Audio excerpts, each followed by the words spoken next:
Welcome back to Instables, everyone. So I'm going to go with you guys here on the S&P 500. Again, this is the SPY. As you guys can see, we had a gap up in pre-market. We were looking to see if we can continue on with that gap up. If we're looking at the 5-minute chart, and as you guys can see, we did drop down below our 20-day moving average as our 20 was still over our 50, showing us that we still could continue. And as you guys can see, we bounced off of our 50-day moving average. We did have that confirmation breaking back over our 20. However, as you guys can see, we were testing our levels that we got rejected from last week. Multiple rejections to the upside here, and then we did get that rejection. We did continue on lower, and now we are having lower highs from Friday. So our question is, are we on lower highs? Are we going to continue on lower? Or are we getting higher lows here to continue on higher? I'm going to go over the larger time frames with you guys so you guys can see the larger levels. What are we looking for here? Now, before I jump into this, all I ask in return is you smash that like button and hit subscribe if you want to see more chart updates every single day that I mentioned throughout the week. And if you guys are day traders or you're looking for intraday perspective breakouts, go to instables.com in the description below. And only for $15 a month, you guys will never miss a breakout alert today again.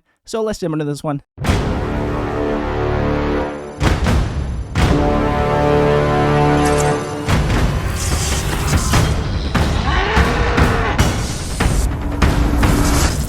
So jumping into the daily chart with you guys here on the S&P 500, as you guys can see, we did have our bounce last week on the lower end of our channel, and then now we are sitting within a flag. We are looking to see if we are going to break higher or break lower here. We are leading into CPI this Friday, and as you guys can see, our overall momentum was sitting on a white shaded line that came in last Friday that we did mention, a decrease in momentum to the upside, possibly a shift of momentum. As you guys can see, we do have our EMA lines that are below our MACD, so we don't have that strong strength to the upside. As you guys can see previously, we did have our EMA lines crossing above our MACD, and we did have that strong continuation on up. So we're either looking for our EMA lines to cross over our MACD, which, as you guys can see, we are still pointing up and very much could happen. We would be looking for a possible increase in buy pressure, breaking above our previous buy pressure points to get confirmation on that strength.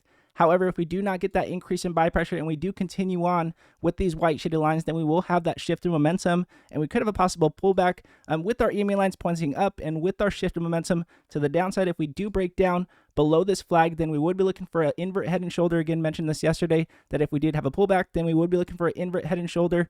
However, if we did have an overreaction to the downside, we need to take in consideration that that very much could happen. They could possibly just take us down to the lower end of our channel one more time and then possibly have a major spike from there. Now, again, we're not only leading into CPI this week on Friday, we're also leading into our third Fed rate hike next Wednesday, which is our second 50-point base rate hike. And also, we do have triple witching on Friday next week, which is a large option expiration date. A lot of repositioning, trillions of dollars in repositioning will be next Friday. So traders are very much looking out for that, and we're going to keep an eye on that as well as we are leading into that. So again, we do have our flag here. If we do break bullish, then we will continue on higher. We would be testing the lower end of our 50-day moving average if we did continue on higher. But if we did continue on lower again, we would be looking for that possible invert head and shoulder or possibly continuation on lower, which in my opinion, if we get that larger reaction to the downside here, like I have been mentioning, then in my opinion, I expect a large reaction to the upside since we do have triple witching next Friday. So we'll see exactly how this plays out. We'll be keeping our levels on watch, and again, just staying very patient in this market as we are consolidating within our flag here, looking for a move higher or lower. And again, a very abnormally slow day as we did come off a doji candle from last week here. As you guys can see, our doji candle,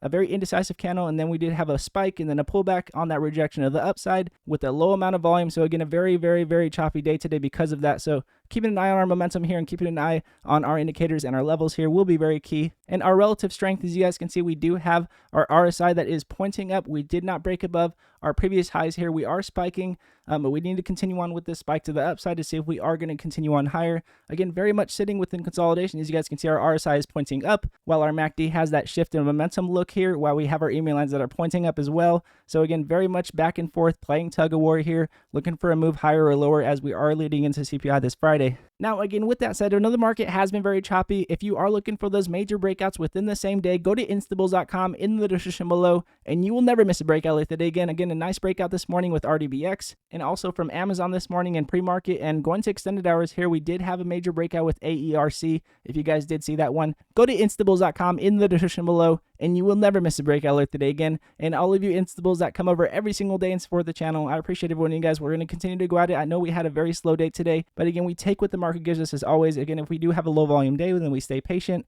If we do have a higher volume day, then we'll have more movers throughout the day. And again, staying consistent is the #1 focus in the Instables room as always. And again, if you guys do like this video, it does help the channel grow, and I do appreciate it very much. And again, God bless you all, and I'll see you guys in pre-market.